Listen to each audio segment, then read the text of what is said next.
Queridos amigos y amigas, los saludo con cariño, deseándoles que Dios los bendiga y que bendiga su vida, que bendiga sus familias, que les conceda la gracia de realizar siempre ese proyecto de amor, ese proyecto de hogar que Dios les ha confiado, que es una realidad que hay que conocer más a fondo, que hay que descubrirla, valorarla y llevarla precisamente en esa evolución significativa en la que Dios nos va dando la gracia de construir un hogar, una familia, todo esto que nos ha regalado y que es tan significativo. Estoy hablando con ustedes precisamente de un aspecto fundamental que la catequesis de Juan Pablo II nos está llevando a reflexionar acerca precisamente de lo que es el hogar cristiano, la pareja cristiana, el ser humano, el hombre y la mujer, interrelacionados los unos con los otros, y por lo cual el Papa, tomando la catequesis precisamente de reflexión acerca de la pregunta de los fariseos de si le es lícito despreciar el hombre a su mujer o no.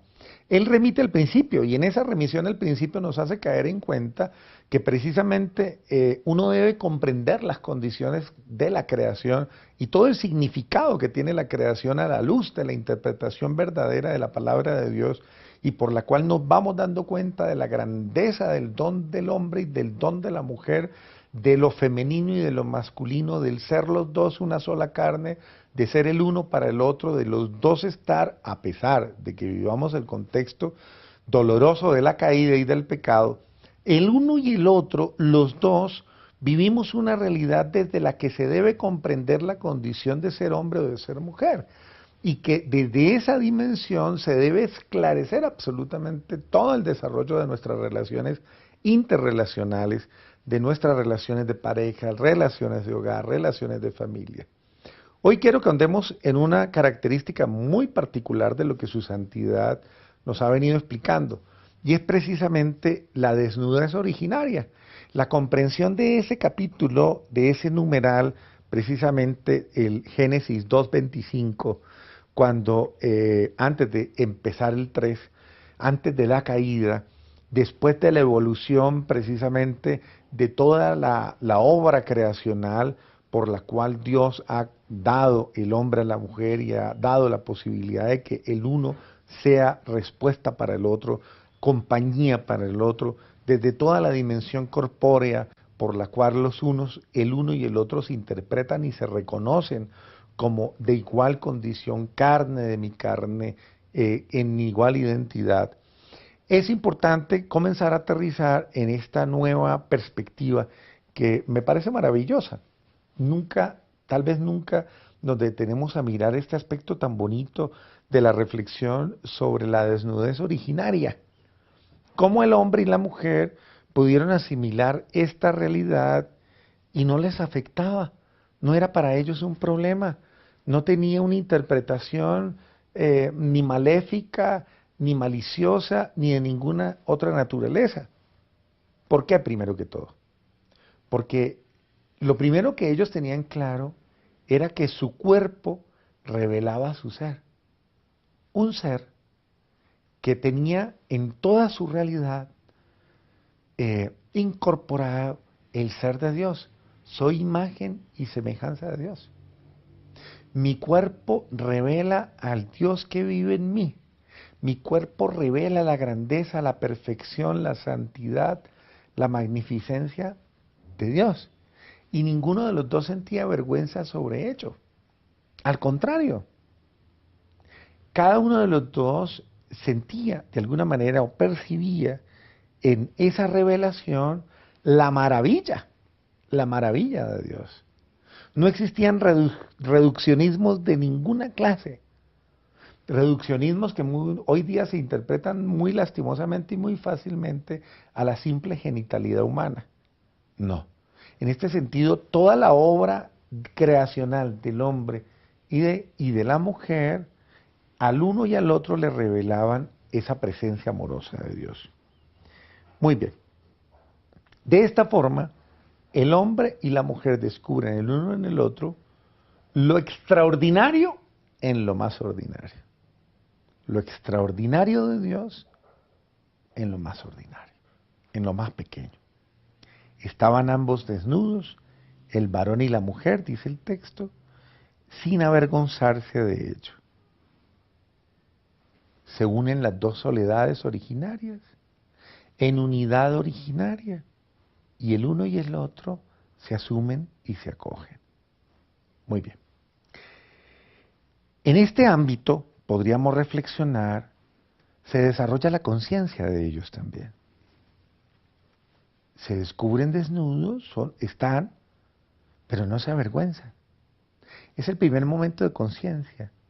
No hay conciencia de pecado, no hay conciencia de división, no hay conciencia, la conciencia primigenia del ser humano no es una conciencia pecaminosa, es una conciencia limpia, es una conciencia que se maravilla, que se exalta, por así decirlo, por la grandeza.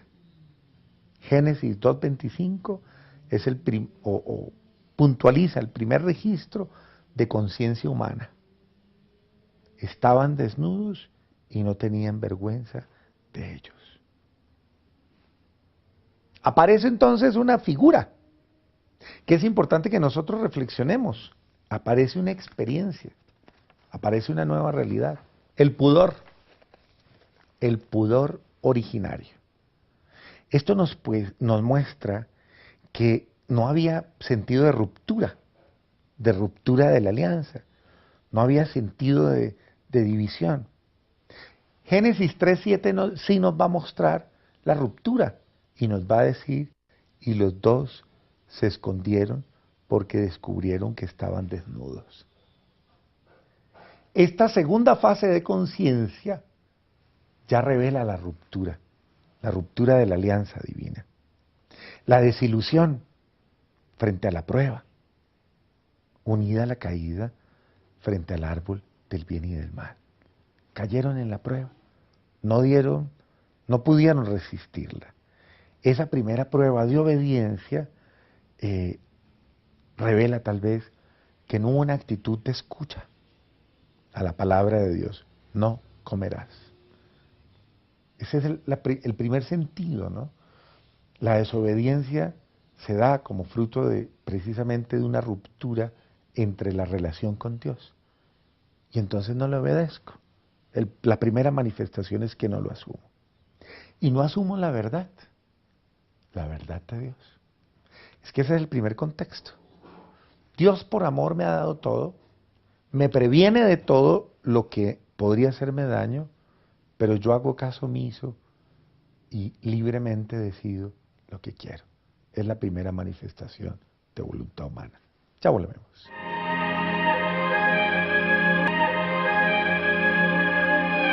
Querido amigo y amiga, ya ves que este contexto interpretativo de la palabra de Dios desde la catequesis de su santidad Juan Pablo II nos va introduciendo en una reflexión muy seria y muy profunda en el conocimiento de nosotros mismos. Ya llegamos a esta fase en la que ya vimos cómo la primera experiencia de conciencia de los dos era de pudor. Pero el segundo estado, después de la caída, es un estado lastimosamente de ruptura. Ruptura con la voluntad de Dios y ruptura con el amor de Dios. Se pierden tres elementos que son conexos a Dios, tres elementos esenciales que conectan precisamente con Dios y que de alguna manera la privación de esos tres elementos esenciales es la que hace y determina que se sienta esa experiencia de fracaso. Una ruptura con la verdad, una ruptura con el amor de Dios y una ruptura con la vida. Si comes de ese árbol, morirás. El amor, la verdad y la vida entran lastimosamente en una crisis en ese momento. Amor, verdad y vida. Aparece pues una nueva experiencia de cuerpo después de la caída. Una experiencia de límite, de limitación. La experiencia de la vergüenza, lastimosamente. La vergüenza es una experiencia de límite. Porque los lleva inmediatamente a cubrir su desnudez. No es tanto el paso del no conocer al conocer, porque no se refiere a eso, dice el Papa, sino un cambio radical del significado de la desnudez originaria recíproca.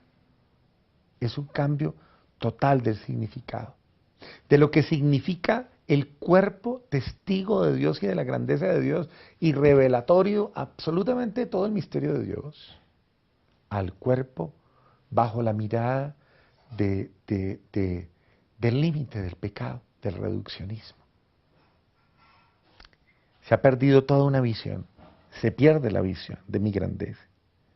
Surge la conciencia como fruto del árbol de la ciencia y del bien y del mal, y cambia el significado del propio cuerpo frente al Creador y a las criaturas.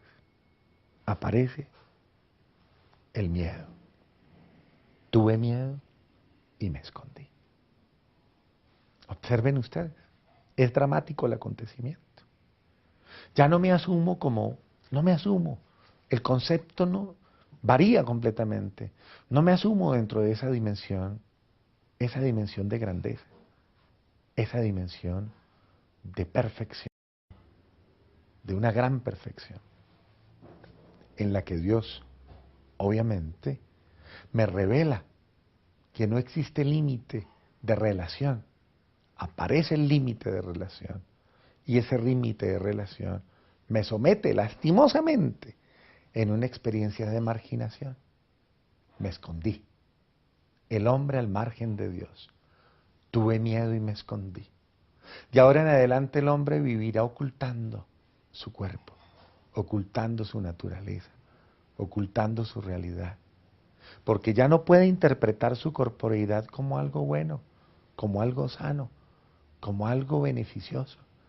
La tiene que interpretar en un nuevo lenguaje, como algo vergonzoso, de lo cual tengo que ocultarme, tengo que privarme, tengo que esconderme.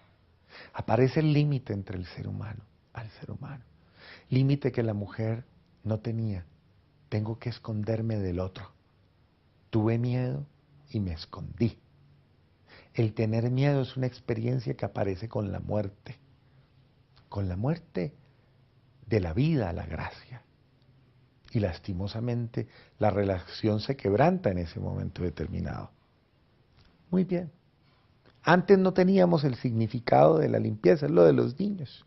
Tú miras un niño y un niño no tiene sentido por qué esconder su desnudez.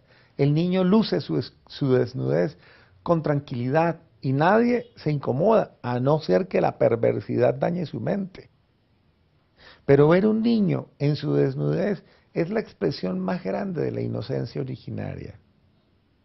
Observar ya un adulto que tiene que encontrar su desnudez, ya lastimosamente, ya al contrario, se ha convertido en un objeto de malicia. El cuerpo se transforma y el significado del cuerpo cambia completamente. Entonces el significado del cuerpo comienza a convertirse en una interpretación ya no de un don de amor recíproco para el otro, sino que el límite del cuerpo, la limitación del cuerpo está en la interpretación del significado donativo del cuerpo, de la entrega del cuerpo, en la unidad y en el bien de los dos, en la entrega solidaria de los dos. Aparece una nueva experiencia entonces, o aparece una nueva experiencia frustrante, y es la experiencia del hombre no poder asumirse ya más con la limpieza del corazón y de sus actos. Aparece la experiencia de la malicia, la dimensión maliciosa con el pecado, por la cual se pervierte la verdad. La verdad pierde su significado de verdad para lastimosamente convertirse en una situación de apariencia. La apariencia de una vida, todo lo que ofrece la serpiente. Es por eso, queridos hermanos, que debemos tener muy en cuenta que cada uno de nosotros está llamado a redescubrir ese origen primigenio. El origen primigenio en el cual fue concebido el varón y la mujer. Ya volvemos. Ya para cerrar un poco el ciclo de reflexión, es importante entonces que miremos cómo aparece esta experiencia del pudor, que es una experiencia límite de alguna manera, pero que favorece. Pero es una experiencia que se presenta tal vez mostrando una nueva condición de valoración del significado del cuerpo del otro, del cuerpo del ser humano. Dice el Papa Juan Pablo II, ahí el hombre experimenta el temor en relación al segundo yo, temor por el propio yo. Es el pudor expresado de esa manera, como el temor que tiene el hombre a la mirada del otro hombre, a la mirada de la otra persona. Y se oculta su ser. Y en ese sentido es un temor reverencial ya a mi cuerpo. Obviamente, es algo que nosotros exaltamos hoy día. Eh, eh, Llama la atención, por ejemplo, cómo las personas, sobre todo las personas mayores, te expresan tal vez como su escándalo al observar hoy día la manera en que las personas lucen su cuerpo. Y mucho más, sobre todo las mujeres, porque de pronto existe como una especie de agresividad en la manera de mostrar el cuerpo de una forma en la que no están revelando el verdadero significado del cuerpo desde una dimensión valorativa, de donación de corporeidad, como lenguaje dialogal, de entrega y de servicio y de testimonio de la presencia de Dios en su vida, sino que tal vez perciben que el cuerpo hoy día se muestra de una manera que solamente tiene relación al sexo. Y obviamente se nota y inmediatamente se dice, esa persona no tiene pudor, es decir, no tiene ese respeto de mostrar su cuerpo de una manera digna. El pudor, dice el Papa, en él el ser expresa instintivamente la necesidad de la afirmación y de la aceptación de ese yo según su justo valor. O sea, es como yo quiero mostrarme de una manera delicada, de una manera respetuosa, pero no de una manera vergonzosa.